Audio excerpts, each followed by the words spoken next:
guys, welcome yet again to yet another home range poultry video. On today's video, as you can see here, our chicks are in the brooder, 600 of them. But look behind you, a gas system that we're using for brooding. Now, this is what I'm going to be discussing in today's video. Additionally, Kari have also released a new breed of chicken sometimes in March 2023. It's called the KC3, and I'm going to be highlighting more details in this video.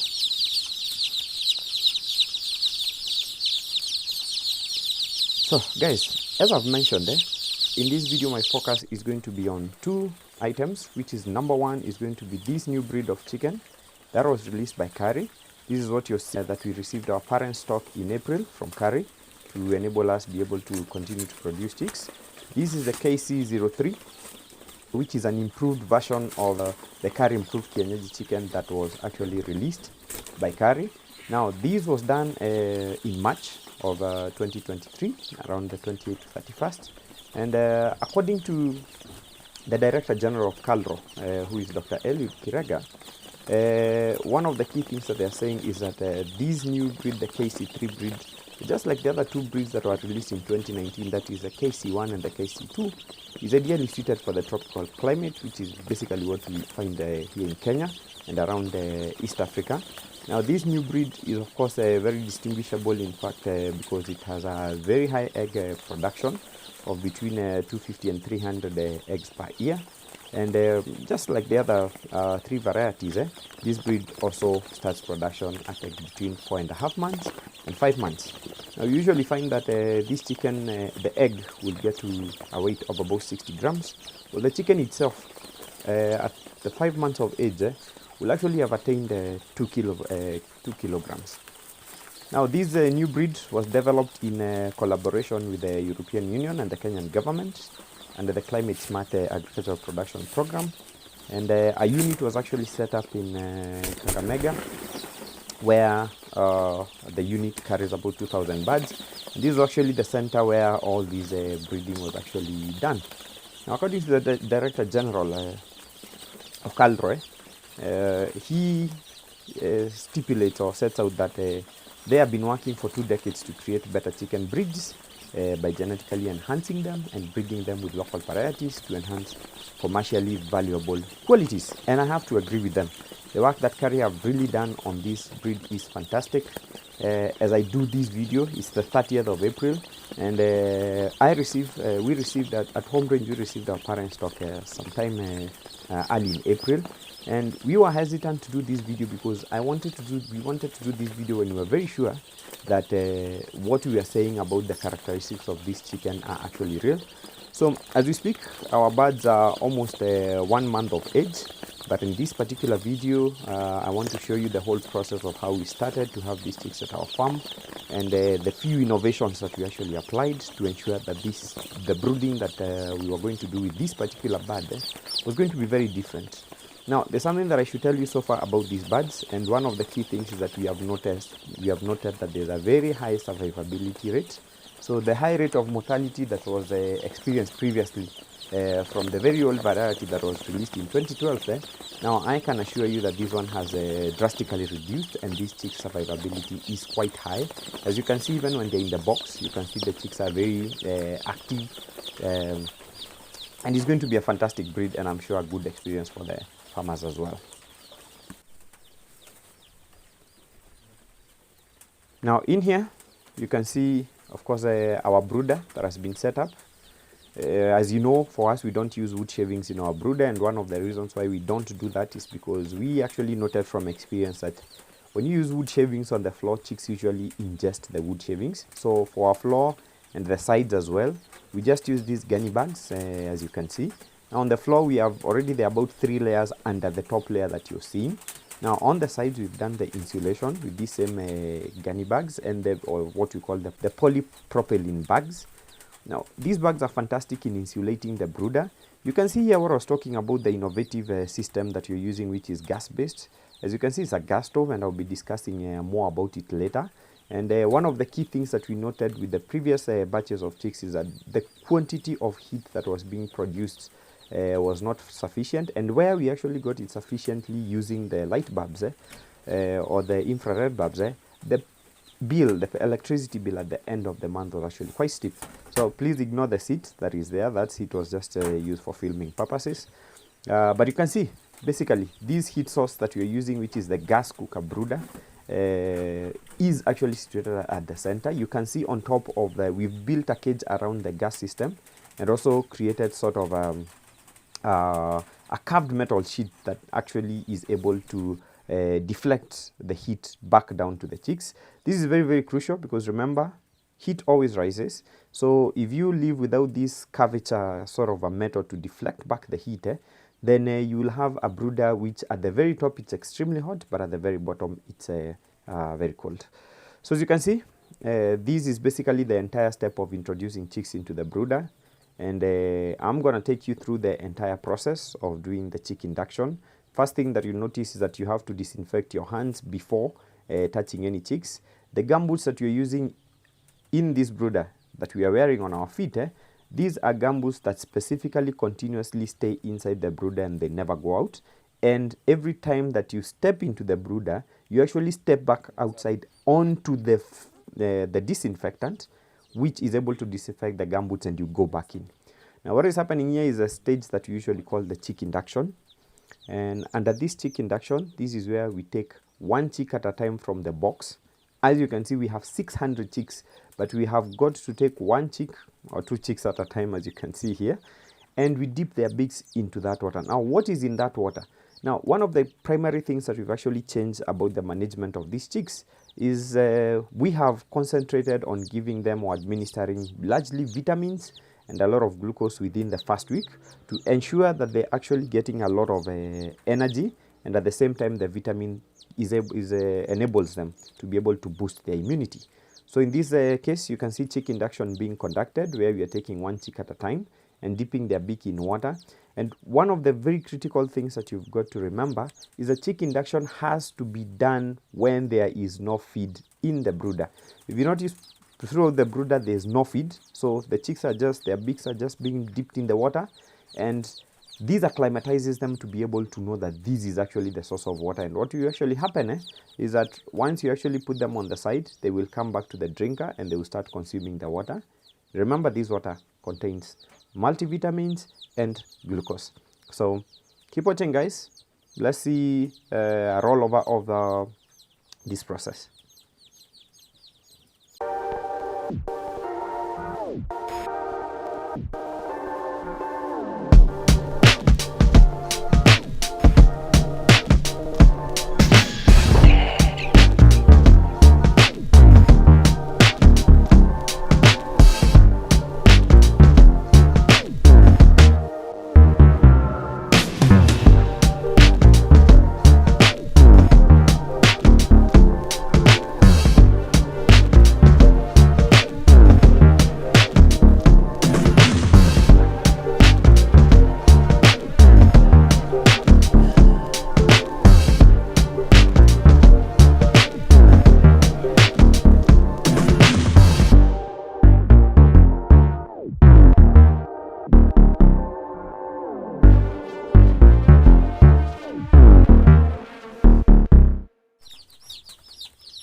Guys, remember, as you're doing the chick induction, remember to ensure that every single chick that is in the box is able to be dipped its beak into the water.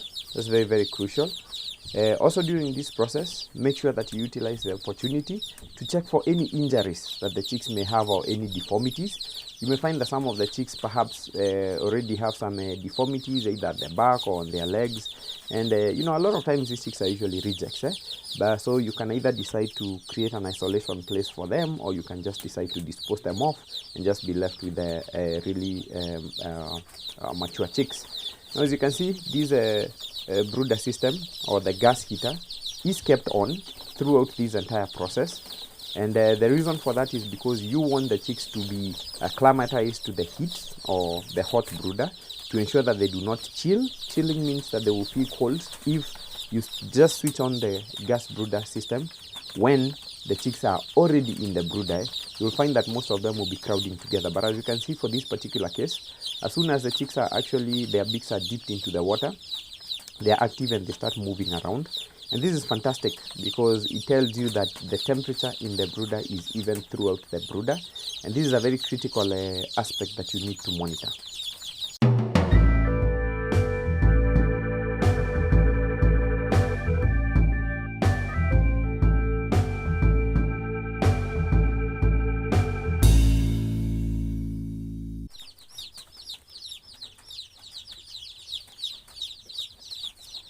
Regarding this gas cooker that we're using now for brooding or to provide heat into the brooder, there are a couple of aspects that I wish to highlight.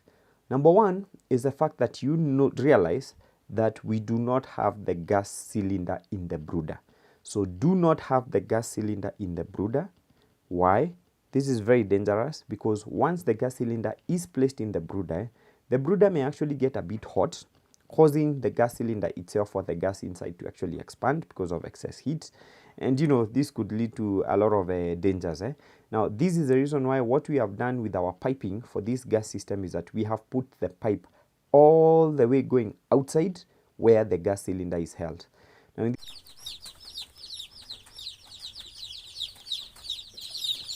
remember guys, when you're doing this process, it's very, very important for you to have protective equipment. Have hand gloves, which are very, very important, and which you actually sanitize every time that you're using them, meaning that you spray with a disinfectant. And the disinfectant that we use for this particular purpose is always the non-poisonous disinfectant, which is actually not poisonous to chicks. Second thing, as I mentioned, it's very important for you to have the gumboots, and these gumboots are only used inside the brooder and they do not go outside the brooder, because if you keep going outside the brooder and coming back inside, you will introduce diseases into the brooder. The other thing that is also very critical is for you to be very careful and very tender with these chicks. Don't squeeze them, don't cause any physical injury to them. Remember, they're very delicate. And of course, even as you can see, as I'm handling them, I'm checking around to ensure that there are no other additional chicks which I'm stepping on or crushing during this process. Now you find that if you're not careful during this chick induction process, you can easily lose very many chicks from just physical injuries that you could actually have avoided altogether.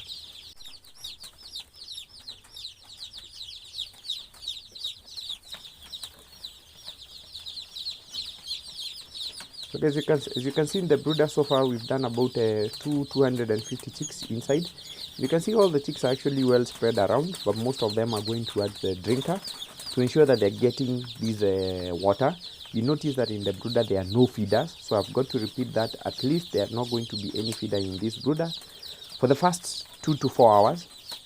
For our case, we decided to do it for 4 hours to ensure that all the chicks got an opportunity to drink this water with glucose and multivitamin, which is very, very crucial because it's what is going to give them a very good start once they're in this brooder.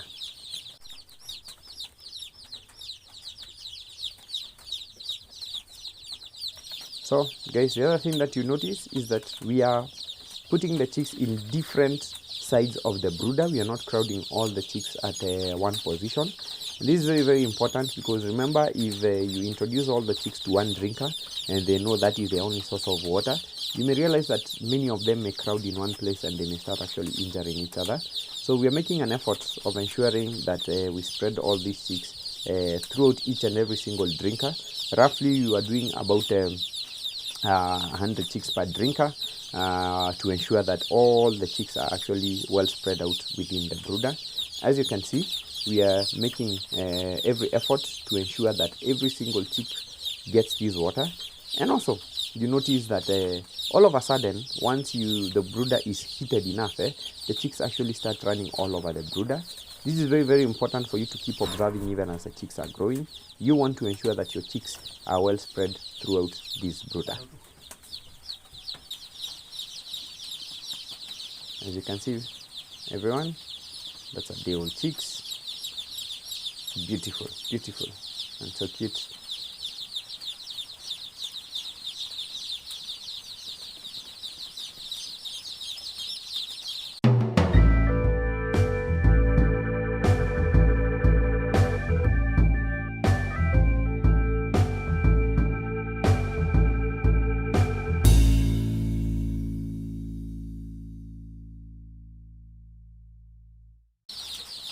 As you can see, once you dip the chick into the drinker, all of them, you just put it on the side and it will continue to drink.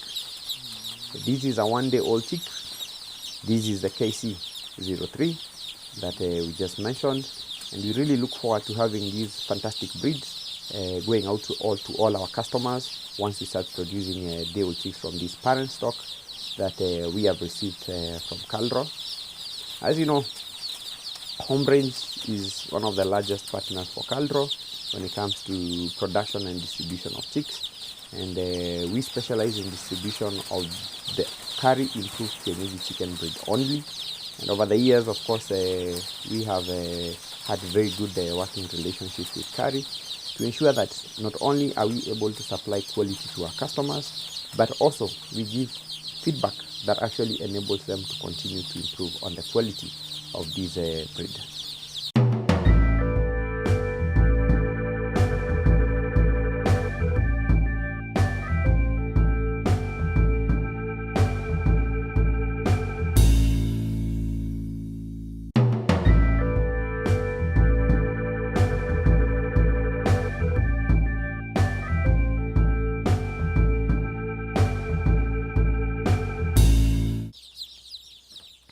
As you can see here, I'm finished with yet another box of 100 chicks, and now on to the last one that we have here. Of course, it's very tedious work, but you know, you've got to do it right. So this work requires a lot of patience, and that's basically what farming is about. Farming is about patience. A lot of people usually think that you go into chicken farming and you start making millions immediately, and I hate to disappoint you guys. It has taken us over 10 years to really perfect this thing. But once you really perfect it and you do your things right and you learn from the experience, that's when the money starts rolling in, I can assure you. So in this particular case, you notice that chicks are well spread all over the brooder, and this is just a fantastic confirmation that indeed this brooder is very ideal for chicks. Notice how clean the brooder is. That's very, very important. In fact, whenever these chicks are in the brooder, you need to constantly monitor to ensure that their dropping does not accumulate on the floor, because usually you will notice that they will start eating these droppings. So ensure that you keep sweeping the floor as often as possible. So here we go, guys, on our last box. Same process, one chick at a time. And now, because this box, we wanted it to spread a few all over each one of the drinkers, this is what we did.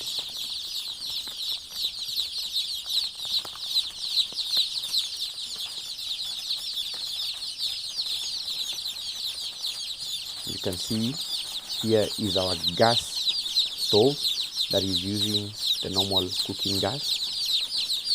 And this is just a normal LPG gas that you buy for using at home. In fact, we decided to just use the normal gas stove at home. Now, I know many of you know that there are, gas heaters that you can buy. But just from looking at the prices, I realized that it's too expensive to buy those gas heaters. Again, I have my own reservations about using those expensive gas heaters that people buy. One of the reasons is that you find that these gas heaters are suspended up. So it takes a very long time for that heat to really reach the ground, and you may actually realize that you have a suspended gas heater that when you stand in the brooder, it's very hot inside, but really at the bottom it does not provide enough heat. So guys, go ahead and use this gas stove. What you notice is that there's a cage built around it, and this cage is designed to ensure that the chicks don't go to the flame and get burnt. And as I mentioned, there's also the carved metal plate that is on the top, and this actually works to deflect the heat back into the chicks. And this is the reason why you're seeing these chicks are really well spread out using this brooder. So I really urge you guys to really adopt this new gas stove method. Remember, the key thing is safety, so ensure that the gas cylinder is outside the brooder. So get a long gas pipe. So for my case, I used a 10-meter long gas pipe, which is now connected, of course, to the cylinder, which is outside. Please also note, guys, that this gas stove is placed at the middle of the brooder, and you don't need, 2, 3, or 4 gas stoves. One of these can actually be able to serve this big brooder, and this big brooder of ours usually carries about 1,000 chicks. As you can see today, we are only adding 600, and you can still see that there's so much space in this brooder. So you don't need multiple gas brooders. However, what I actually noticed about this system is that you need to make sure that you give it time to actually cool down. So don't use it day and night for 24 hours a day. What you need to do is perhaps use it at night, and then have perhaps a replacement one or a second system that you can use during the day, and then you can keep switching them. This is very important to ensure that there isn't too much overheating of the stove itself. Not that I'm saying that there's any problem about it, I'm just saying that we do not know. So for ourselves, we did not want to find out the hard way because it is gas. So we opted to have 2 burners, which we keep switching between the day and the night. So we have 1 burner run throughout the night, and then in the morning we replace it with another burner which runs now during the day.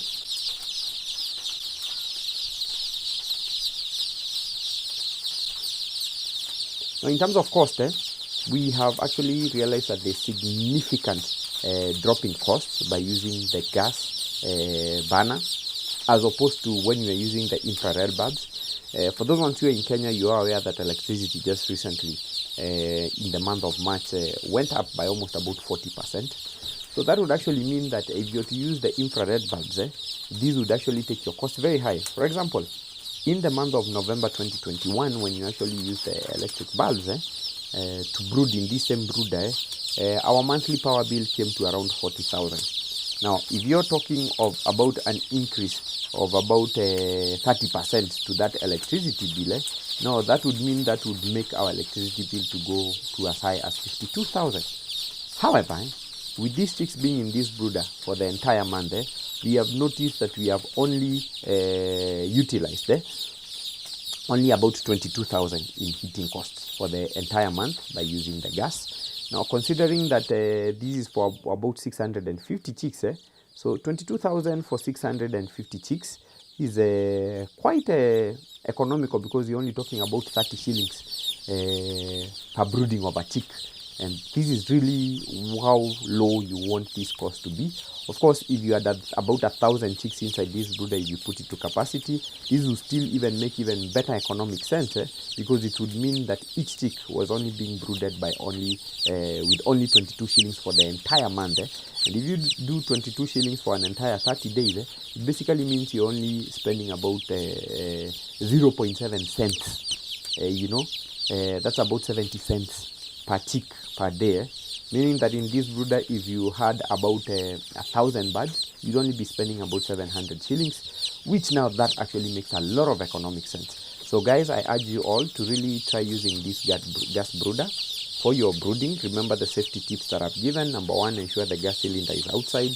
Number 2, ensure that you have that cage around the heater to ensure that chicks don't go to the heater and get burnt. Number 3, remember to have the deflective metal that is on top of the gas brooder. This ensures that heat is spread throughout the brooder, as you can see in our brooder. And finally, of course, guys, remember to have at least 2 burners which you can keep switching. Use 1 burner during the day and use 1 burner during the night. So guys, I hope you've enjoyed this video. I hope you've learned something new. We'll keep giving you progress of this chick.